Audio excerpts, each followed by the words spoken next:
Hey everyone, welcome to week 4.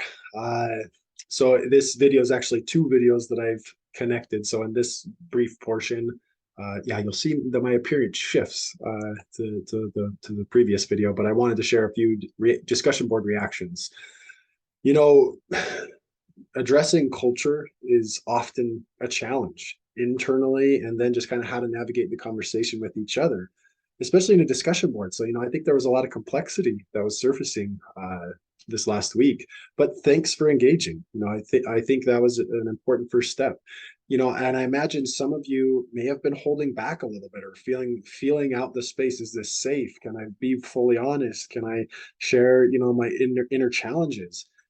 So whether you chose to share those or not, I hope that as trust is being built, that you can feel more safe, and trusting that this is an okay place to do that. And I hope that's the case throughout your time in the program. So yeah, I just wanted to start with that. But I felt like a lot of important thoughts were shared. For example, some of you kind of brought up how, if we have a similar identity with someone, we might be able to kind of connect. But, if there's differences between cultural identities, that might be a little more difficult. But some of you also kind of challenge that. Like, even if we're seemingly from, a similar culture as someone else, there's subcultures and subunits and individual experiences in cultural, identities. So we can't assume a connection either, even when we're seemingly from the same culture.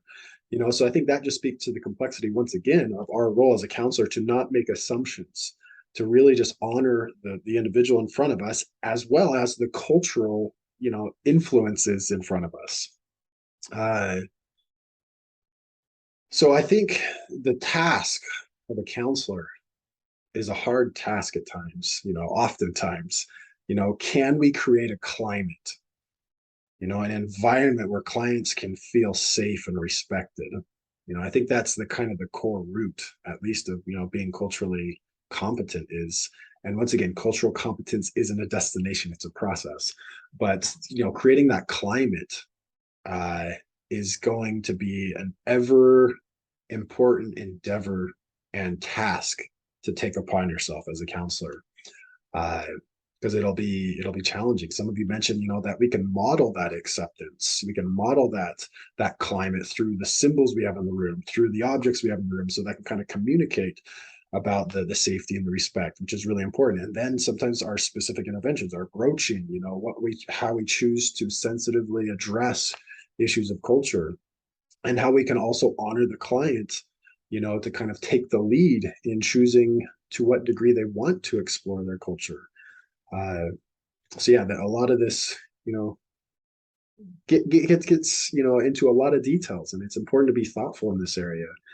uh, so yeah, those are just a few of my thoughts there. If you have reactions, want to chat about that, please don't hesitate to reach out. Now I'm just going to jump to the other appearance of me. All right, so a few comments on this coming week. It's a bit heavier of a load. So there's more information that we're covering in this module because it covers 2 weeks. So please notice that from the syllabus. So module 4 covers 2 weeks because we're going over psychodynamic, Jungian, as well as attachment. So because it's 2 weeks, and this is a discussion board module, the discussion board, the initial posts are going to, let me just pull it up here. Those are due, your original post to the discussion board prompt are due on September 19th. So the following Monday. And then your response to 2 peers is due on Friday, September 23rd. So I just wanted to clarify, what this 2 week module is going to be looking like. So Freud is mostly, his psychodynamic approach is mostly described in the Corey text. So I'm kind of leaning on the Corey text to give more of that approach and the details of that approach. Jung is briefly covered, just briefly in the text. So there's an additional required article, as well as a video by Dr. Granda. He's a counselor educator on analytic psychology. That's another name for Jungian. So yeah, and I briefly go into some of the history of Jung in the overall, or the overview written lecture for this week. And then attachment is what I'm going to actually emphasize most of this video. but there's also an article, a required article, and quite a bit more written in my written lecture there. Okay, let's see here. So let's actually start with chapter 4, so with the Corey text. So like I said, I'm not going to go into a lot of detail here on psychodynamic or Freud's approach, but I did kind of want to use Freud's approach as like a metaphor of how to make sense of theory. So if you can think of like, just visualize a tree with its roots.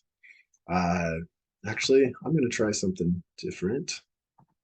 I thought about this. I wasn't sure if I was going to do it, but we're doing it. So I'm going to actually try doing the whiteboard function. So I'm going to share here. So if we see a tree here, my beautiful writing skills or coloring, drawing. So these are the roots. Here's the earth, the ground. So there's roots. Here's the trunk. And here's the various limbs. Should have thought about how I was going to do the limbs before this. That's okay. Then there's obviously like leaves on the tree. So this can kind of be helpful thinking about theory. So what are the roots of a theory? So I kind of view the roots of the theory for Freud as, his thoughts on the id, ego, and the superego. That's on page 60 of Corey. So if you need to go there, it's kind of his basics of how do we develop a personality. His thoughts on the unconscious. The unconscious is really central. That there's elements of our experience that are not in our conscious awareness, that are kind of like in a reservoir of the unconscious, but they're influencing what happens on the surface of life. So his thoughts on the unconscious are pretty foundational to that approach, as well as this idea of instincts, that we have these natural instincts and tensions. So he kind of goes this psychosexual instincts and tensions is what he emphasizes. So that then kind of leads to the trunk area. So the trunk, I kind of view that as the bridge between the philosophical tenets, those roots, and the interventions. So how do those philosophical roots lead to interventions? So his thoughts on the defense mechanisms, the importance of transference. So once again, transference are those reactions from the client towards the counselor. But the client might react strongly to the counselor and kind of project some of their previous experience onto the counselor. So that is almost like an access point into the unconscious. So through transference, that's actually a beneficial thing in psychodynamic, because it's basically saying, okay, we're seeing the manifestation of the unconscious. It's being projected onto the counselor so we can work with that. So then the counselor then interprets that transference as, residing back in the unconscious to help resolve that unconscious conflict or tension. But then the stages of oral, anal, phallic, latency, genital stages. So that's on pages 65 through 66 that Freud talks about. Once again, those kind of go back to that there's these tensions, there's these instincts and conflicts, and the id, the ego, and the superego kind of make sense of how to make, how to respond to those instincts and tensions.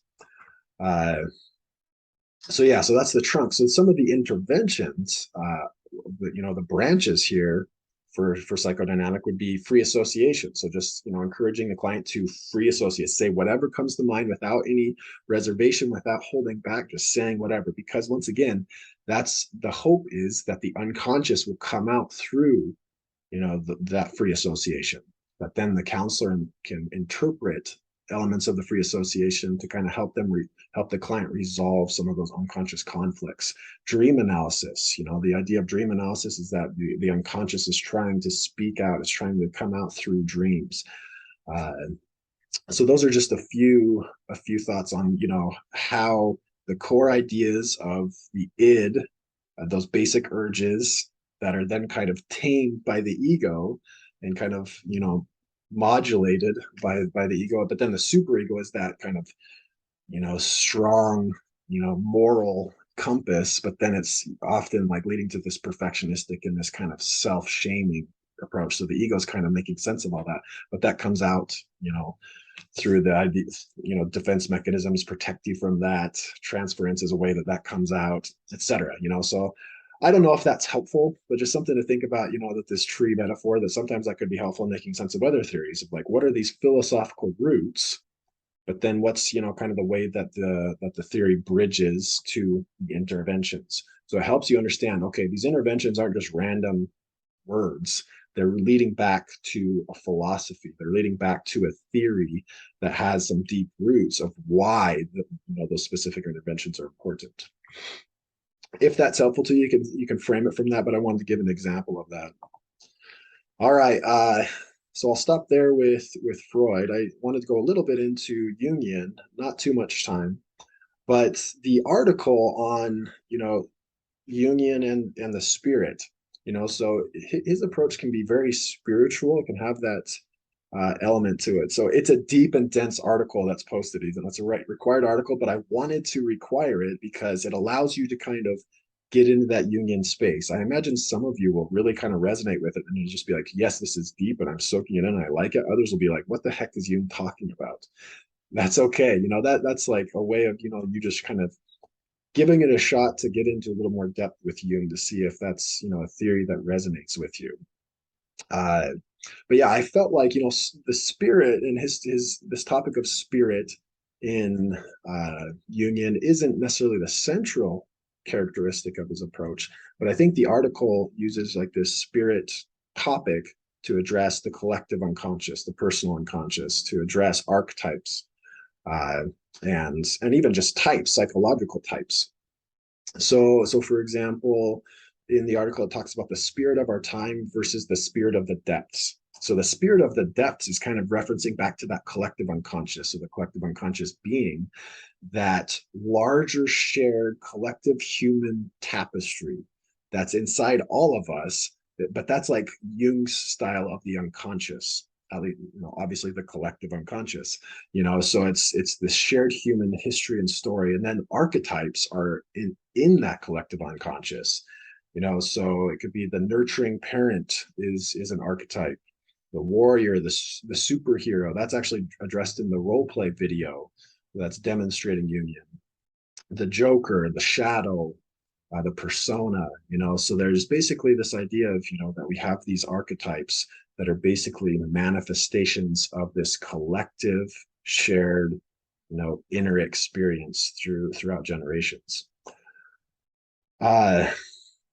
So I guess one example of how to make sense of archetypes and the collective unconscious and personal unconscious, I was actually doing career counseling. I was working with a client who was experiencing a lot of like thoughts of I'm not good enough. I need to stay in the education field. That's, as a female, the messaging that I've received from my family, I should go into education. But she really wanted to go into the STEM field. She wanted to go into hydrogeology. She was really interested in geology, and so there's this inner tension inside of her. But then she brought up that she was talking to her niece, and her niece was talking about an interest in science. And so she started to say to her niece, and she was reporting this to me, like, you can do it. Like, you can do whatever your dreams are. If you want to go into the sciences, you can work hard and you can make it happen. So I guess in this example, I almost feel like that collective unconscious archetype of this nurturing parent or this nurturing mother, that's how she was, that nurturing mother was coming out towards her niece. But I then reflected to her after she's talked about saying that to her niece. I said, it kind of sounds like you really wish that towards yourself. You wish someone would have said to you, I believe in you. You can do it. You can go into the science. You can work hard and be successful. You're smart enough. You're good enough. I said all that to her and she just wept. She just started it just really, I think, touched something deep inside her, that personal unconscious possibly. So in a way, sure, this wise, nurturing mother or parental figure, she was kind of giving that to her niece, but she was really wanting to hear that herself. So that collective archetype was playing out inside of her, but it was towards her. She was kind of hearing that message. So that was kind of a turning point. And then she, she took steps after that to really move in the direction and kind of, it wasn't necessarily about her career. It was about her belief in self and her life direction, her ownership of of the messages she wanted to hold towards herself. So that kind of led her to integrating more parts of herself that were left, unintegrated up to that point. So this idea in Jungian of self-realization is really important, being a whole person. I feel like this example with this client kind of helped her move into a space where she could embrace more of her whole self. So just briefly, the article didn't talk as much about types, the psychological types, nor did the Corey text. So I want to spend a little bit of time on that. So Jung wrote a book called Psychological Types, and it's basically this perspective on personality, human personality. But he goes in the psychological types book. I've read a good chunk of it. He goes throughout history. He goes throughout texts, and through stories and narratives that we've told, through religion, through culture, through philosophy. He kind of like analyzes these various disciplines and says, here's where these psychological types are surfacing. So he's almost basically saying, this has been part of what it means to be human since forever. That's kind of the claim he's making.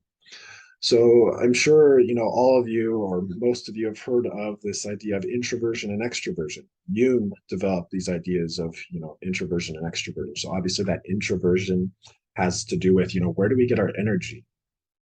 There's different ways of saying, oh, I'm introverted, so I don't want to be around people. That's not necessarily true. Introverted people can, really enjoy interacting with others. It can just, maybe they just want a smaller group of people or people they know, or maybe one-on-one. But oftentimes introverts kind of gain their energy from being alone or from smaller groups, more intimate settings. Extroversion is the opposite. When people need to kind of get more energy and get more motivation, they want to be active with the external world and be interacting with other people. But so those are the two types, and that's on a continuum. We're not just one or the other.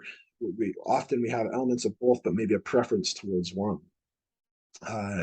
But then there's two more dichotomies that Jung developed. So this idea of sensing and intuition.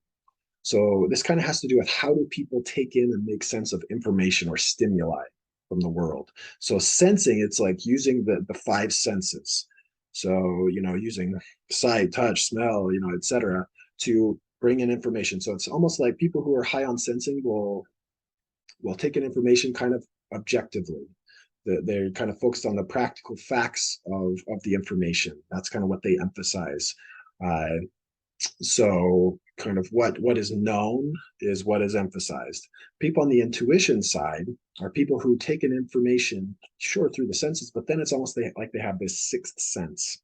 They trust their feel about what the information means. So I guess an example of this, someone who walks into a room who's high in sensing might start to notice, the color on the wall, the smell, what the people are saying, what they're hearing. They'll just start to kind of take in the objective data from the context. Someone who's high in intuition might go into the room and start to look around the room, sure, listen to the messages, but then start to get a vibe, feel the vibe, or the idea of what's this space all about?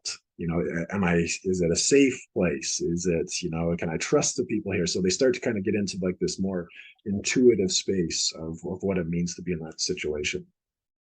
And then thinking and feeling kind of, this is maybe a little more contemporary definitions of thinking and feeling, but it kind of has to do with, so now that we're taking in this information, how do we make decisions based on that? So someone who's high in thinking is going to make decisions that are logical, that are thought out, that are more cognitive. So they might not take into an awareness the feelings of people as much.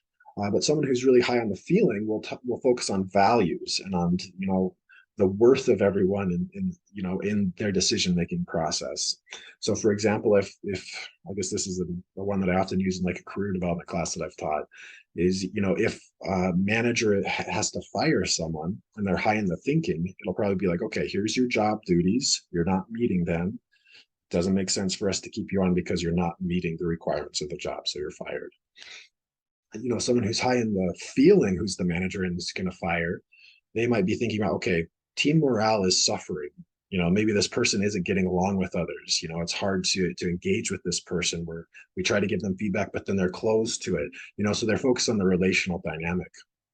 So the decision's the same. Someone's going to be fired, but the reason why and the decision-making process to get to that decision is different. So yeah, so these are addressed, and these types are important in Jungian, because it's kind of like how to make sense of people, how to make sense of their personality and their natural preferences. Once again, these dichotomies aren't really dichotomies. They're on a continuum, and we have elements of both, but we probably have slight or moderate or even major preferences towards one side of that continuum. So it can kind of help us make sense and understand our clients. All right. So now I'm going to focus on the rest of the video on attachment. So I'm sure many of you have focused on attachment theory, maybe in other psych classes, but I'm going to really kind of try to emphasize this of how this might show up, what it might actually look like in counseling. So early childhood experiences are carried with us. I think that's kind of the basic 101 of attachment theory, that early parental or early caregiver experiences with the child formulate how the child makes sense of the world. So for example, from an early age, we're starting to figure out, can I trust myself? Can I trust others? Am I nervous? Should I be nervous around other people? Maybe when people get close to me, is that safe or not? Am I safe in the world? Are my thoughts safe? Are my feelings safe? So from a very early age, we start to get messages of and formulating responses to some of these deep foundational questions of what it means to be human and what it means to relate to others. So Tiber and Tiber developed a model called the interpersonal process model, but it really connects with attachment. And in it, they talk about, this having a safe haven and a secure base. So attachment is, so when a child has a safe, secure attachment with the caregiver, that they have this safe haven, this safe place where they can come back to and be nurtured, be cared, be soothed. But then that safe haven is also like a secure base. So it's a secure base from which they can launch out into the world and return when necessary to kind of be soothed and cared for and feel safe. But it allows them to feel like I can securely branch out into the world because I kind of have an inner state that's regulated. I've co-regulated with that early caregiver attachment figure in a way that has allowed me to securely believe in the world and believe in myself. So counseling then becomes a reenactment of early childhood experiences. So what that might mean is like in Tiber and Tiber, they talk about this internal working model. So we have these internal working models of what people are safe, of how the world works, of how relationships work. So the message might be, that I've actually worked with one client who had some really negative interactions with his mother at an early age. So then he's kind of, chronically throughout his life struggled to, engage with adult women. And a lot of it, at least, according to this theory, it'd be like, okay, that connects back to his relationship with his mother and that unresolved attachment issues. So part of counseling then becomes how can the counselor and the client experience a corrective emotional experience? So the client, I guess to continue on with the example, engaging with his mom, he basically got the message that he was a burden on her life. He wasn't good enough. It would have been better off if he wouldn't have been born. Like those are literal things, that were said to him. So very hurtful. So he kind of has been carrying those messages with him. Sometimes he can challenge them and feel better about himself, but often he's kind of just feels like I'm not good enough. I've been a burden. I also can't trust people who I thought I could. So up to that point in his experience with his mom, he was able to trust her, but then this happened and that just like was a switch for him. So sometimes, so this reenactment with the counselor then with me then becomes, can I trust the counselor? Will he turn on me? Will he switch? Am I good enough for the counselor? Maybe the counselor will be mad at me. So these messages, it's similar to transference from psychodynamic, that these early messages are surfacing in the present. And they might even just kind of be unconsciously developed. So part of the role of the counseling process is to make those messages, make the hidden seen and knowable and bring it to awareness. So then, because when we gain more awareness, we have more choices. We're not just kind of stuck in that cyclical pattern. So yeah, so the corrective emotional experience can be like where the client receives messages and experiences with the counselor that, okay, maybe I can, maybe I am good enough, at least here in the counseling experience, that this counselor isn't going to abandon me. Like I've showed my deep emotions, and the counselor didn't run from it, didn't hide from it, was able to kind of soothe me and be with me in it, and that was okay. So experiencing a relationship like that then starts to say, okay, so because I experienced that with the counselor, maybe I can start to experience that with other relationships. So it starts to once again correct or heal those previous experiences. So in the article on attachment, there's three pearls that were talked about. So it's the first pearl is looking for transformance. So looking for evidence that the client can overcome these, or has in some circumstances overcome some of these attachment disruptions, and there's maybe certain spaces where the client has felt okay about themselves. And then another pearl, or another area that stood out to me from pearl 2 is, can I, as the counselor, be with my client as they experience their deepest moments of hurt and suffering? And can I be okay myself? If I can regulate and be present with them in that moment of, affective, emotional release and catharsis, if I'm able to be okay, then it kind of allows the client to say, okay, I'm not too much. This isn't too much. I can experience this and be okay. Someone else is here with me. So it models almost that I can feel this and I can deal with this, as Fosha talked about in the article on page 42, the feel and deal. And then the third pearl, the question that comes from that is, can I empathetically be in the heart space and the mind of the client, at least temporarily? Can I empathize with the client and kind of see what their world might look and then communicate that to the client? So then that opens them up to like, okay, this other person is going into the deeper space of what it means to be me and what it's like to be me. So maybe I can do that too. We were able to do that together in a safe way. So I don't need to kind of keep these hidden hurts underneath the surface. I can allow them to be resolved.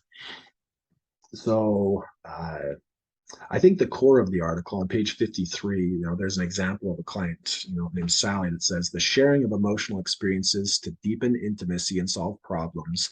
Initially, new experience to me became an ongoing aspect of Sally's everyday interpersonal life. So the counselor wasn't able to get to those deeply intimate and problem-solving spaces, but as the counselor and Sally were able to do that, Sally then began to do that in her everyday interpersonal life, as it says. I think that's the core of how attachment can be used. If we're helping clients resolve these attachment strains and disruptions and difficulties, then they can start to generalize that outside of the counseling space. All right. So please watch the video demonstrations of psychodynamic and Jungian.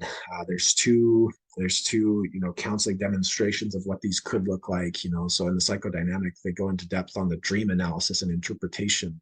In Jungian, they talk about the split persona, exploring various roles and selves. Psychological types are also addressed and explored. So yeah, please watch those. But I'll pause there for my input there. But once again, take time to think about this material and kind of soak it in. We have 2 weeks to do that. So the first week is kind of soaking in a lot of the information, reading the materials, watching the videos. And then the second week is where we're really going to dive into the discussion. So yeah, if you have questions or want to discuss this, feel free to reach out. Thanks.